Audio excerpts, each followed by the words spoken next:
ആരത്?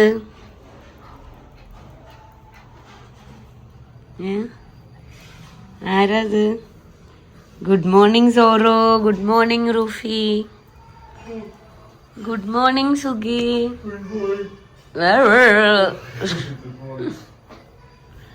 എന്താണ് ചെല്ലക്കുട്ടികളെ? വാക്കിങ് കഴിഞ്ഞിട്ട് വന്നാടി ചെല്ലക്കുട്ടികളെ. ചെല്ലക്കുട്ടികളാണോ ഇത്? ചെല്ലക്കുട്ടികള് എന്താ ടയർഡായ നീയേ?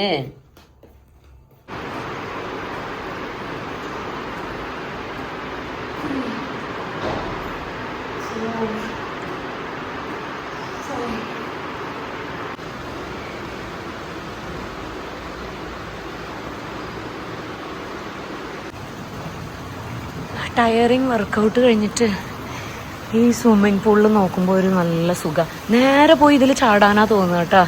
ശരിക്കും മേലെന്നൊക്കെ എടുത്ത് ചാടാൻ തോന്നും. പക്ഷേ ചാടാൻ പറ്റില്ല, നമുക്ക് പോയിട്ട് പണിയുണ്ട്.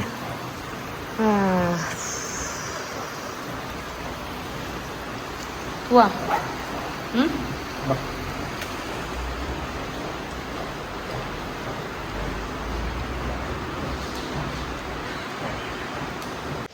ഇന്നത്തെ ബ്രേക്ക്ഫാസ്റ്റ് ഇവിടെ റെഡിയായി. ഇതെൻ്റെ പ്ലേറ്റ് കിട്ടാം. സുഗീന് ഒരു ബ്രെഡ് മതി പറഞ്ഞു. എനിക്ക് 2 ബ്രെഡ്, 2 മുട്ട, 2 സ്വീറ്റ് പൊട്ടാറ്റോ. സുഗീന് 2 മുട്ട, 2 സ്വീറ്റ് പൊട്ടാറ്റോ, 1 ബ്രെഡ്. അത് കുട്ടിയിട്ടതാണ് ചെറുത്. പിന്നെ ഇത് പിള്ളേർക്ക് 2 ഇനി സോറുണ്ടെങ്കിൽ ഇച്ചിരി ഗീ ഒഴിക്കണം. പിന്നെ ഇതിൽ നിന്നും 2 പേർക്ക് ഓരോന്നോ 2 വെച്ചിട്ട് കൊടുക്കും. ഇതാണ് അവരുടെ ഫുഡ്. ഞാന് പോകുമ്പോൾ കൊണ്ടുപോകാനുള്ളതിൻ്റെ ഒക്കെ ഒരു ചെക്ക് ലിസ്റ്റ് എഴുതി ഉണ്ടാക്കുന്ന ഒരു സ്വഭാവം എനിക്കുണ്ട് കേട്ടോ. അപ്പോൾ ആ പരിപാടി ചെയ്തുകൊണ്ടിരിക്കുകയായിരുന്നു. എവിടെ അത്? എന്താണെന്നൊന്നും കാണിക്കില്ല, പക്ഷെ ജസ്റ്റ് ഇങ്ങനെ കാണിക്കാതാ. ചെക്ക് ലിസ്റ്റ് ഉണ്ടാക്കും ഞാൻ ട്രാവൽ ചെയ്യണതിൻ്റെ മുന്നേ, ഓരോ ദിവസം ഇടാനുള്ളത്. ഇപ്പോൾ ഫങ്ഷനൊക്കെ ആയതുകൊണ്ട് അപ്പം എനിക്ക് ബുക്കിൻ്റെ ഉള്ളിൽ നിന്ന് കിട്ടിയതാ ഇത്. It took back me to ഏപ്രിലായിരുന്നു ഈ വെഡ്ഡിങ്. നല്ല രസമായിരുന്നു, ഫൺ വെഡ്ഡിങ് ആയിരുന്നു. ഇന്ന് ഞാൻ വീക്കെൻഡിനുള്ള ചിക്കനൊക്കെ, കമ്മിങ് വീക്കെൻഡിനുള്ള ചിക്കനൊക്കെ റീസ്റ്റോക്ക് ചെയ്തിട്ടാ. വിളിച്ചു പറഞ്ഞാൽ അവർ വീട്ടിൽ കൊണ്ടുവന്ന് തരും. 2 കിലോ ചിക്കൻ. ഇത് പിള്ളേർക്കുള്ളത്, ഈ ചെറിയ പാത്രത്തിലുള്ളത്. ഇത് 3 നമുക്ക്. ഇത്തവണ ഞാൻ ചില്ലി പീസ് എന്ന് പറയാൻ മറന്നു. അപ്പോൾ ഒരു വലിയ പീസാണ് തന്നുള്ളത്. കുഴപ്പമില്ല, നമുക്ക് എന്തെങ്കിലുമൊക്കെ ആക്കാം. പിന്നെ ഞാൻ ട്യൂണ വാങ്ങിയിട്ടുണ്ട്, അത് ഫ്രൈ ചെയ്യാൻ. അപ്പോൾ ഇത് നമ്മൾ ഫ്രീസ് ചെയ്യാൻ പോവുകയാണ്. അപ്പോൾ വെള്ളം ഒഴിച്ചിട്ട് ഫ്രീസ് ചെയ്യുക, അപ്പോൾ ഫ്രഷ് ആയിട്ടിരിക്കും. പിന്നെ ട്യൂണേൻ്റെയും പിന്നെ ഫ്രിഡ്ജിൽ ഓൾറെഡി ഉണ്ടായിരുന്ന ബേബി സിയർ ഫിഷിൻ്റെ തലയും കൂടെ ഇന്ന് നമുക്കൊരു തലക്കറി ഉണ്ടാക്കുക. ഇത് ബേബി സിയർ ഫിഷിനെ സ്ലൈസ് ചെയ്തത് ഞാൻ ഡീഫ്രോസ്റ്റ് ആകാൻ വേണ്ടി വെള്ളം ഒഴിച്ച് വെച്ചിട്ടുണ്ട്. ഇത് നമുക്ക് ഫ്രൈ പോലെ ആക്കാം. ഇന്നത്തേക്ക് ഇതേ എടുക്കണുള്ളൂ കേട്ടോ, ഈ തലയും പിന്നെ ഈ ഫ്രൈയും. പിന്നെ പാവയ്ക്ക ഇന്ന് ഞാൻ ഫ്രൈ ആക്കണില്ല, മീൻ വറുക്കുന്നുണ്ടല്ലോ. അപ്പോൾ ഞാൻ ഇതിലത്തെ ഒരു ചെറിയ 2 പാവയ്ക്കാനെ എടുത്തിട്ട് ഒരു ഉപ്പേരി ഉണ്ടാക്കും. പുളിയൊക്കെ ഒഴിച്ചിട്ട് ഒരു മെഴുക്ക് പുരട്ടി ഉണ്ട്, നല്ല ടേസ്റ്റാണ്. സുഖീന് ഇഷ്ടമല്ല, എനിക്ക്. അപ്പം ഇന്ന് അത്, പിന്നെ ഈ ഒരെണ്ണത്തിന് നമുക്ക് പിന്നെ ഫ്രൈ ചെയ്തിട്ട് കഴിക്കാം. എല്ലാം കൂടെ ഒരു ദിവസം വേണ്ട. തലക്കറിക്കുള്ള ഗ്രേവി ഇവിടെ റെഡി ആവുന്നുണ്ട് കേട്ടോ. നല്ല മുളകിട്ട തലക്കറിയാണ് ഉണ്ടാക്കുന്നത്. ഓക്കെ, തക്കാളി, സവാള. ഫസ്റ്റ് ഞാൻ മുളക് പൊടി, മഞ്ഞൾപ്പൊടി, മല്ലിപ്പൊടിനൊക്കെ ഒന്ന് ഡ്രൈ റോസ്റ്റ് ചെയ്തെടുത്തിട്ട് അതിൽ കുറച്ച് പുളിവെള്ളവും തക്കാളി, സവാള, പച്ചമുളക് ഇട്ട് തിളപ്പിക്കുന്നുണ്ട്. ഇതാണ് ഞാൻ പറഞ്ഞ പാവയ്ക്കൻ്റെ കേട്ടോ. ഈ പാവയ്ക്കൻ്റെ കയ്പ്പൊക്കെ ഒന്ന് സട്ടിലാകാൻ നമ്മൾ പുളിവെള്ളത്തിലാണ് ഈ സാധനം വേവിക്കുക. അപ്പോൾ ഫസ്റ്റ് നമ്മൾ കടുക് വറുക്കുക. കോക്കനട്ട് ഓയിലിൽ കടുക് വറുത്തതിൻ്റെ ശേഷം അണിയൻസ്, ഗ്രീൻ ചില്ലി ഒരു 3 ഇട്ട് കറിവേപ്പിലൊക്കെ ഇട്ടു വഴറ്റിയതിൻ്റെ ശേഷം പാവയ്ക്ക ഇട്ട് ഒന്ന് റോസ്റ്റ് ആക്കും. എന്നിട്ട് പിന്നെ പുളിവെള്ളം ഒഴിച്ചു കൊടുക്കുക, ഉപ്പിടുക. ഇനി ഈ വെള്ളം ഒന്ന് വറ്റി വന്നാൽ മതി. അപ്പോൾ കറക്റ്റ് വേവും ആകും. നല്ലൊരു ഫ്ലേവറാണ് കേട്ടോ. ആ പുളിയും കയ്പും എല്ലാം കൂടെ ചേർന്നിട്ടുള്ള ഇത് നല്ല ഫ്ലേവറാണ്. അപ്പോൾ ഇതൊന്ന് വറ്റിച്ചെടുക്കാം നമുക്ക്. ഇനി മീൻ ഫ്രൈ ചെയ്യാനുള്ളത് മസാല തേക്കാനും ഉണ്ട്. നമ്മുടെ പാവയ്ക്ക ഇവിടെ റെഡി ആയിട്ടാ, നല്ല വറ്റി കുറുകി വന്ന് നല്ല ടേസ്റ്റ് ഉണ്ട്. ഞാൻ കുറച്ച് ടേസ്റ്റ് ചെയ്തപ്പോൾ കേൾക്കണ്ട, ഞാനിപ്പോൾ കുറച്ച് ടേസ്റ്റ് ചെയ്ത് ഇനി നമുക്കിത് ഓഫാക്കാം, അല്ലെങ്കിൽ ഓവറായി പോവും. അപ്പോൾ ഇത് കഴിഞ്ഞു. പിന്നെ മീൻകറിക്കുള്ള ഇത് നല്ല ടേസ്റ്റ് ആയിട്ടുണ്ട്. കുറച്ച് ഉപ്പ് വേണം, അത് നമുക്ക് മീൻ ഇട്ട് കൊടുക്കുക. ഓക്കെ, ഇതിങ്ങനെ എന്താ പറയാ, എവിടെയെന്ന് അറിയാം ഞാൻ ഈ ഒരു ടേസ്റ്റിലുള്ള കറി കഴിച്ചത്? രാമേശ്വരം പോയപ്പോൾ ധനുഷ്കോടിയിൽ ഒരു കടയിൽ ഞങ്ങൾ മീൻ കറിയും ചോറും കഴിച്ച്. ആ ഒരു ടേസ്റ്റ് ഉണ്ട് ഇതിന് കേട്ടോ. കുറച്ച് ഇനി നമുക്കിതിൽ മീനിട്ട് കൊടുക്കാം. മീനല്ല, മീനിന്റെ തലയാണ് കേട്ടോ. മീൻ തലക്കറിയാണ് നമ്മൾ വെക്കുന്നത്. ഇത് ട്യൂണേന്റെ തല കുറച്ച് വലുതാണ്. പിന്നെ സിയർ ഫിഷ്, പിന്നെ ബേബി സിയർ ഫിഷ് ആയതുകൊണ്ട് അത് ചെറുതാണ്. ഇനി ഒന്നുമില്ല, ജസ്റ്റ് ഇതൊന്ന് തിളച്ചാൽ മതി. സുഗി കറിയിട്ട് മീനേ കഴിക്കൂല, അതുകൊണ്ട് എനിക്ക് കറിയിൽ മീനിടാൻ അത്ര ഇൻട്രസ്റ്റ് ഇല്ല. ഒരു വാലുണ്ട് ഇതില്, അതും പിന്നെ കുറച്ച് തലയൊക്കെ ഞാൻ നുള്ളിപ്പറുക്കി കഴിക്കും. അവന് പൊരിച്ച മീൻ മാത്രമേ ഇഷ്ടമുള്ളൂ.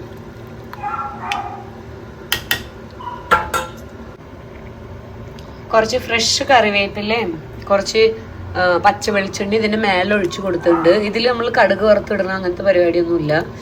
ഇതിങ്ങനെ തന്നെയാണ് ഇതിൻ്റെ ഒരു ടേസ്റ്റ് കേട്ടോ. ഇനി അധികം ഇളക്കണ്ട, അപ്പം മീനൊക്കെ ഉടയും. ഞാൻ കുറച്ചും കൂടെ എക്സ്ട്രാ വാൽ പീസൊക്കെ ഇതിലെടുത്തിട്ടുണ്ട്. കാരണം വാലൊന്നും ഫ്രൈ ചെയ്താൽ അത്ര നന്നായി ഉണ്ടാവില്ല, കറിയിൽ കിടന്നാൽ നന്നായി ഉണ്ടാവും. ഇനി നമുക്കിതിനെ ഒരു 2 മിനിറ്റ്സ് ഇങ്ങനെ തിളക്കാൻ വെച്ചിട്ട് ഓഫ് ചെയ്യുക. മീൻകറി റെഡി. ചോറ് റെഡിയായി. ഈ ഫിഷ് ഫ്രൈയും കൂടെ റെഡി ആയാൽ അതിനെ കഴിക്കാം. അയ്യോ, ഓൾറെഡി 3:15 4 മണിന്റെ മുന്നേ കഴിച്ച് എല്ലാം തീർക്കണം. അങ്ങനെ ഇന്നത്തെ ലഞ്ച് ഇവിടെ റെഡിയായി. നല്ല ധനുഷ്കോടി സ്റ്റൈല്, തമിഴ് സ്റ്റൈല് മുളകിട്ട അയക്കൂറ, പിന്നെ നല്ല പാവയ്ക്ക പുളിയിട്ട് വറ്റിച്ചത്, പിന്നെ അയക്കൂറ ഫ്രൈ. ഇന്ന് ഇത്ര തന്നെ കഴിക്കണുള്ളൂ, വേറെ ഒന്നും ആക്കാൻ സമയമില്ല. 3:30 വർക്ക് ഉണ്ടെന്ന്, ഫ്രൈഡേ അല്ലേ, അപ്പോൾ വർക്കും കൂടുതലാണ്, പിന്നെ വേറെയും കുറച്ച് കാര്യങ്ങളുണ്ട്, അതുകൊണ്ട് കുറച്ച് വേഗം കഴിക്കണം. Good evening. സൺസെറ്റ് ആവാറായി. വാടാ പിള്ളേരെ, സോറ് വാ, വണ്ടി വരുന്നുണ്ട്, വായോ വാ, ഓടി വാ സോറോ, ഇവിടെ വാ, സ്റ്റേ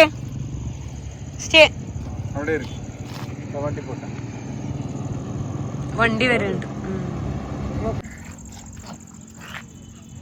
റൺ റൺ റൺ, ഓടി കളിക്ക്, നിന്നോടത്തെ നിന്ന് കളിക്കാതെ ഓട്. ബാ ബാ ബാ ബാ ബാ ബാ ബാ ബാ ബാ.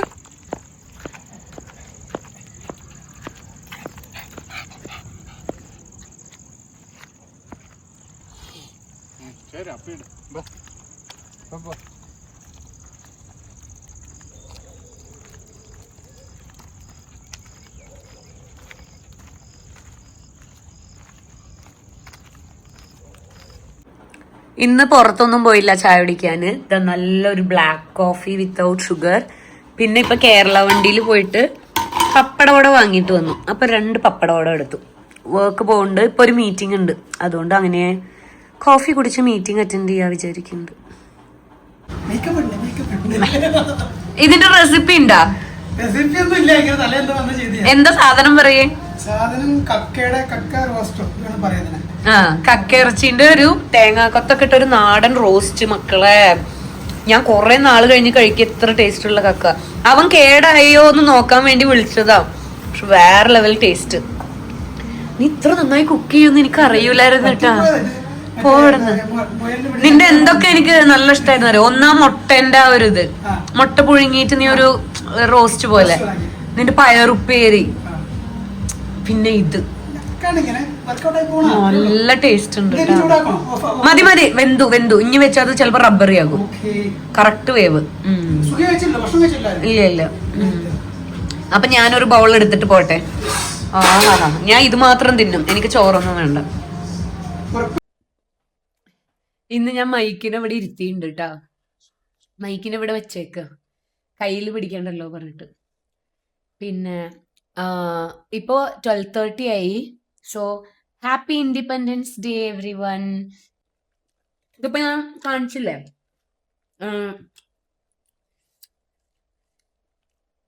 കക്കയിറച്ചിയാണ് കേട്ടോ.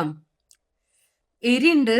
ചോറിന്റെ കൂടെ, ചപ്പാത്തിന്റെ കൂടെ, ദോശന്റെ കൂടെ ഒക്കെ നന്നായി ഉണ്ടാവും. ഞാൻ തേങ്ങാക്കൊത്ത് കടിക്കാൻ കിട്ടുമ്പോ ഭാഗ്യത്തിന് സുഖിക്ക് ഇങ്ങനത്തെ സാധനങ്ങളൊന്നും അധികം ഇഷ്ടമല്ല. അതുകൊണ്ട് എനിക്ക് കൂടുതൽ കഴിക്കാം. പിന്നെ ഞാൻ കുറച്ച് മറ്റേ ബട്ടർഫ്ലൈ പീ പറഞ്ഞിട്ടുള്ളതില്ലേ, എന്തായാലും പറയാം മലയാളത്തില് ശംഖുപുഷ്പം. ശംഖുപുഷ്പത്തിന്റെ ഒരു ചായ ഉണ്ടാക്കിയിട്ടുണ്ട്. അത് ഇനി ഇരിക്കും തോറും അത് കളർ മാറും, ഒരു ബ്ലൂ പോലെ കളറ്. പക്ഷെ ഇതിൽ നമ്മൾ ലെമൺ പിഴിഞ്ഞു കഴിഞ്ഞാൽ ഇത് പിങ്ക് കളറായി മാറും. എരിഞ്ഞിട്ട് മൂക്കുന്നുണ്ട്, പക്ഷെ നല്ല എരിയ കേട്ടാ. അങ്ങനെ അങ്ങനത്തെ എരിയല്ല, ഭയങ്കര അങ്ങനത്തെ പോലത്തെ അല്ല. പക്ഷെ ഞാനിപ്പോ ഈ രാത്രി ഇരുന്ന് ഇത്ര അധികം അത് കഴിക്കാൻ പാടില്ല, നെഞ്ച് ചെയ്യും. ഇത് ഇവിടെ വെച്ചാൽ ശരിയാവില്ല. ഞാൻ കഴിച്ചിട്ടേ ഇരിക്കും, മാറ്റി വെക്കാം നമുക്ക്. സോ ഇന്നത്തെ ദിവസം കുറച്ചധികം തിരക്കുള്ള ദിവസം തന്നെയായിരുന്നു. 4:30ക്കും നമുക്കൊരു ഡാൻസ് പ്രാക്ടീസ് ഉണ്ടായിരുന്നു. കാരണം നമ്മളെ പഠിപ്പിച്ചു തരുന്ന ആളിന്ന് നാട്ടിൽ പോവാ. അതുകൊണ്ട് നമുക്ക് കുറച്ച് നേരത്തെ വെക്കാൻ പറഞ്ഞിട്ട് 4 to 5:30 വരെ ഉണ്ടായിരുന്നു. പിന്നെ രാത്രി 9:30 മുതൽ ഉണ്ടായിരുന്നു. ഇതിൻ്റെ ഒക്കെ കൂടെ വർക്ക് നടന്നിട്ടിരിക്കുന്നുണ്ട്. പക്ഷെ ഇത്തവണ എന്താ പറ്റിയെന്നറിയോ, നമ്മുടെ റിയൽ ഓണം കഴിഞ്ഞിട്ട് ഒരാഴ്ചയേ ഉള്ളൂ ഓണപരിപാടിക്ക്. ഇതിൽ നിന്ന് ഞങ്ങൾ എന്ത് പാഠം പഠിച്ചു എന്ന് വെച്ചാൽ, ഒരിക്കലും ഇങ്ങനെ ചെയ്യാൻ പാടില്ല. ഒന്നെങ്കിൽ റിയൽ ഓണത്തിന്റെ മുന്നേ ഓണപരിപാടി വെക്കണം, ഇല്ലെങ്കിൽ റിയൽ ഓണം കഴിഞ്ഞിട്ട് ഒരു 2-3 ആഴ്ച ഗ്യാപ്പ് ഇട്ടിട്ട് വെക്കണം. എന്താ വെച്ചാൽ റിയൽ ഓണത്തിന് ഒരു 10 ദിവസത്തിനൊക്കെ എല്ലാവരും ബ്രേക്കാവും, നാട്ടിൽ പോകും, ഇല്ലെങ്കിൽ നാട്ടിൽ നിന്ന് ഇങ്ങോട്ട് ആരെങ്കിലും ഒക്കെ വന്നിട്ട് ബിസി അങ്ങനെ. അപ്പൊ എന്താ വെച്ചാൽ നമുക്ക് ഈ തിരുവാതിരയും സിനിമാറ്റിക്കും ഒക്കെ കോർഡിനേഷൻ വേണം, ഗ്രൂപ്പായിട്ട് കളിക്കണതുകൊണ്ട്. 2-3 കളിയല്ലല്ലോ, മിനിമം 10 18 ഉള്ളതാണ്. അപ്പൊ എല്ലാവരും ഒരേപോലെ കളിക്കണം, ഒരാൾ തെറ്റിച്ചാലേ മൊത്തം കുളവാകും. സിനിമാറ്റിക് അങ്ങനെയല്ല, തിരുവാതിര ഒരാൾ തെറ്റിച്ചാലേ മൊത്തം കുളവാകും. സിനിമാറ്റിക് പിന്നെ ഞങ്ങളുടെ പരിപാടി ഏറ്റവും ലാസ്റ്റ് കലാശക്കൊട്ടാണ് ഞങ്ങളുടെ സിനിമാറ്റിക് ഡാൻസ്. അപ്പൊ പിന്നെ എല്ലാരും നല്ല ഓളത്തിലാവും, എല്ലാരും കളിക്കാൻ വരും. അതുകൊണ്ട് കുഴപ്പമുണ്ടാവില്ല എന്ന് വിചാരിക്കണ, അറിയണ സ്റ്റെപ്പ് ഇട്ട് കളിക്കാൻ. ഇനി അപ്പ സ്റ്റെപ്പ് മറന്നാൽ കയ്യിൽ നിന്ന് ഒരു സ്റ്റെപ്പ് ഇടും. അതാണ് ഞങ്ങളുടെ പ്ലാന്. കാരണം പഠിച്ചൊന്നും കഴിഞ്ഞിട്ടില്ല, ഇന്നാണ് കൊറിയോഗ്രഫി ഫുൾ തീർന്ന്, ഇനി പ്രാക്ടീസ് ചെയ്യാനുണ്ട്, ഒന്നും ഓർമ്മയില്ല. അങ്ങനെ ഇത്തവണ ടൈം ലാസ്റ്റ് മിനിറ്റ് പ്ലാനിങ്ങും എല്ലായിരുന്നു. അതുകൊണ്ട് I don't know, last time പോലെ ആകണം എന്നില്ല. ചിലപ്പോ ഞങ്ങൾ ഞെട്ടിക്കാം, പറയാൻ പറ്റില്ല. എരിയും ചൂടായിട്ട് ഹാ ഹാ ഹാ നല്ല രസമുണ്ട്. അങ്ങനെ ഇനി നാളെ, അതായത് ഇപ്പൊ ഈ വീഡിയോ ഞാൻ ഇട്ടുള്ള ഈ ദിവസം, അതായത് August 15th ഇവിടെ കുറച്ച് പരിപാടികളൊക്കെ ഉണ്ട്. Independence day programmes. സുഖി എന്തായാലും രാവിലെ കിടന്നുറങ്ങും, കാരണം അവന് 10-10:30 ആകുമ്പോൾ ക്രിക്കറ്റ് തുടങ്ങും. അപ്പൊ അവൻ ഡോഗ്സിന്റെ വാക്കിങ് കഴിഞ്ഞാൽ അവൻ കിടന്നുറങ്ങുക പറഞ്ഞു. കളി തുടങ്ങുന്നതിന് മുന്നേ വിളിച്ചാൽ മതി പറഞ്ഞു. അപ്പൊ ഞാൻ പോയിട്ട് എന്തെങ്കിലുമൊക്കെ കുറച്ച് കവർ ചെയ്യാന്ന് വിചാരിക്കുന്നുണ്ട്. ഇവിടുത്തെ ഫ്ലാഗ് ഹോസ്റ്റിംഗ് ഇതൊക്കെ നോക്കട്ടെ. അതൊക്കെ എന്നിട്ട് നാളത്തെ വീഡിയോയിൽ വരും. ഓക്കെ, ഇന്ന് ഇനി കൂടുതൽ ഇരുന്ന് സംസാരിച്ചിതാക്കണില്ല. ഇന്ന് 3 വന്നിട്ടുണ്ട്. കൂടുതൽ സംസാരിക്കാണ്ട് വേഗം വേഗം പറഞ്ഞു പോകാം നമുക്ക്. ഇതൊക്കെ സിമ്പിൾ കാര്യങ്ങളാണ്. Become A priority in your own life. അത് എന്നെ പോലെ സെൽഫ് ലവിനും സെൽഫ് കെയറിനൊക്കെ ഇത്ര ഇമ്പോർട്ടൻസ് കൊടുക്കുന്ന ഒരാൾക്ക് വായിക്കാൻ പറ്റിയ കാര്യം തന്നെ. ഓഫ് കോഴ്സ് എനിക്ക് സെൽഫ് ലവ്, സെൽഫ് കെയർ ഇതൊക്കെ കഴിഞ്ഞിട്ടേ ബാക്കി എന്തും വരുള്ളൂ. അത് എൻ്റെ ഒരു ഹാബിറ്റായി പോയതാണ് ഈ ഒരു ലാസ്റ്റ് 12 ഇയേഴ്സിൽ നിന്ന്. കാരണം ഒരു സമയത്ത് നമ്മളെ നോക്കാൻ നമ്മൾ മാത്രമേ ഉണ്ടാവുള്ളൂ എന്നുള്ള ഒരു സിറ്റുവേഷൻ ആരുടെയെങ്കിലും ഒക്കെ ജീവിതത്തിൽ വന്നിട്ടുണ്ടെങ്കിൽ അവർക്ക് ഇത് പറഞ്ഞാൽ മനസ്സിലാവും. അപ്പൊ നമ്മള് ബാക്കി എല്ലാം സെക്കൻഡറി, നമ്മളുടെ സന്തോഷം, നമ്മളുടെ സേഫ്റ്റി, നമ്മളുടെ ആവശ്യങ്ങൾ, ആഗ്രഹങ്ങൾ, ഇതിനൊക്കെ നമ്മൾ ഇമ്പോർട്ടൻസ് കൊടുത്തു പോകും. ഓക്കെ, ഇപ്പൊ എനിക്ക് അതൊരു ശീലമായി. So I am always my priority. അതേപോലെ നിങ്ങളും ഓക്കെ, നിങ്ങളുടെ മനസ്സമാധാനം ഇതൊക്കെ നോക്കിയിട്ട് നിങ്ങളുടെ പ്രയോറിറ്റി നിങ്ങളായിരിക്കാൻ ശ്രദ്ധിക്കുക. Beauty begins the moment you decide to be yourself. ഇതെല്ലാം റിലേറ്റഡ് ആണ്. ഓക്കെ, നിങ്ങൾ നിങ്ങളായിട്ട് തന്നെ ഇരിക്കാൻ നോക്കുക. അതിപ്പോ ചിലവർ കല്യാണം കഴിഞ്ഞിട്ട് ക്യാരക്ടർ മാറും, ചിലവർ ഒരു കുട്ടി ഉണ്ടായ ക്യാരക്ടർ മാറും, ചിലവർ ജോലി കിട്ടിയ ക്യാരക്ടർ മാറും, വീട് മാറിയ ക്യാരക്ടർ മാറും. അങ്ങനൊന്നും മാറാതെ എവിടെ പോയാലും നിങ്ങളുടെ ഒറിജിനാലിറ്റി നിങ്ങൾ വെക്കുക. അല്ലെങ്കിൽ ഒരു ഗ്രൂപ്പിന്റെ കൂടെ ഇരിക്കുമ്പോൾ വേറെ പോലെ, അടുത്ത ഗ്രൂപ്പിന്റെ കൂടെ ഇരിക്കുമ്പോൾ വേറെ പോലെ. സോ പീപ്പിൾ പ്ലീസിങ് ആവേണ്ട ആവശ്യമില്ല. നമ്മൾ എല്ലാവരെയും തൃപ്തിപ്പെടുത്തിയിട്ട് അങ്ങനെ ചെയ്യേണ്ട ആവശ്യമില്ല. നിങ്ങൾ നിങ്ങളായിട്ടേ ഇരിക്കുക. That's the beauty. ഓക്കെ. കൂടുതൽ ഈ പീപ്പിൾ പ്ലീസിങ് ചെയ്യുന്ന ആൾക്കാരനെ ഭയങ്കര സൂക്ഷിക്കണം. അവർ റിയൽ അല്ല, they are not genuine. So അതുകൊണ്ട് ഈ എനിക്ക് ഈ പീപ്പിൾ പ്ലീസിങ് തീരെ ഇഷ്ടമല്ല. ഭയങ്കര ഇങ്ങനെ അയ്യോ നീ അങ്ങനെ പറഞ്ഞ് വരൂല, അതെനിക്ക് ഇഷ്ടമല്ല. നേരെ വാ നേരെ പോ. The best way to predict the future is to create it. ഇത് ഇന്നലെ മിഞ്ഞൊന്ന് വായിച്ചതുകൊണ്ട് നമ്മൾ ഇത് സ്കിപ്പ് ചെയ്തു. അപ്പൊ ഇന്ന് 2 എണ്ണം വായിച്ചുള്ളൂ. അപ്പോ അടുത്ത ദിവസത്തെ വ്ളോഗുമായിട്ട് നമ്മൾ ഉടനെ വരും. ഇനി ഞാൻ കുറച്ച് ചിൽ ചെയ്യട്ടെ. സാറ്റർഡേ നാളെ സുഖി പറഞ്ഞ് എന്തായാലും ഈ ഇൻഡിപെൻഡൻസ് ഡേ സെലിബ്രേഷൻ ഒക്കെ ആകുമ്പോൾ, കഴിഞ്ഞ കൊല്ലം അതായത് ഞങ്ങൾ ജിമ്മിലായിരുന്നു. എന്നിട്ട് ഇവിടെ എല്ലാവരും ഡ്രസ് ചെയ്ത് മേക്കപ്പ് ഒക്കെ ഇട്ട് നല്ല ഡ്രസ്സൊക്കെ ഇട്ടിട്ട് വന്നിട്ട് നിൽക്കണു. ഞാനും സുഖിയും ജിമ്മ് കഴിഞ്ഞ് ഇങ്ങനെ വിയർത്ത് കുളിച്ച് നാറിയിട്ട് ഇങ്ങനെ വന്നിട്ട് എല്ലാവരോടും ഇങ്ങനെ ചിരിച്ചു നിൽക്കണം. അതുകൊണ്ട് എന്നിട്ട് എന്റെ ഫ്രണ്ട് വരെ എന്നെ കണ്ടിട്ട് തിരിച്ചറിഞ്ഞിട്ടായിരുന്നില്ല. കാരണം എല്ലാവരും റെഡി ആയിട്ട് നിൽക്കണം, ഞങ്ങൾ രണ്ടും ഇങ്ങനെ നിൽക്കണ്ടായിരുന്നു. അപ്പൊ ഇത്തവണ റെഡി ആവാന്ന് പറഞ്ഞാൽ അങ്ങനെ സാരി അങ്ങനൊന്നുമല്ല, വല്ല ചുരിദാർ എന്തെങ്കിലുമൊക്കെ ഇട്ട് കുറച്ച് മെനയായിട്ട് പോയി അതിൽ പങ്കെടുത്ത് കുറച്ച് വീഡിയോസ് ഒക്കെ എടുത്ത് വരാന്ന് വിചാരിക്കുന്നുണ്ട്. ഓക്കെ. അതുകൊണ്ട് ഇപ്പൊ ഞാൻ പോയി കുറച്ച് ചിൽ ചെയ്യട്ടെ. എനിക്ക് രാവിലെ ഒന്നും ചെയ്യാനില്ല. Okay, bye. So stay happy, stay healthy, stay blessed, stay loved. Okay. I love you all. Thank you for supporting us. Good night. Bye bye.